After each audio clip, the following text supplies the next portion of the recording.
உச்சி மேல முடிஞ்சு வச்ச மறு கொழுந்து வாசம் உன்னுடைய பேர சொல்லி தச முழுக்க வீசும் கல்லு மேல செதுக்கி வச்ச கவிதை இந்த நேசம் இப்பிறப்பும் எப்பிறப்பும் தொடரும் இந்த பாசம்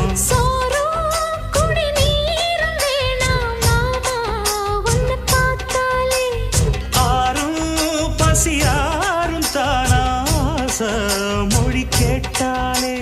ஒன்ன பிரிஞ்சிருக்க தன்னன் தனிச்சிருக்க அம்மம்மாடி அப்பப்பாடி என் மனசு ஒத்துக்காது செந்தூர பாண்டிக்கு ஒரு சோடி கிளி கூ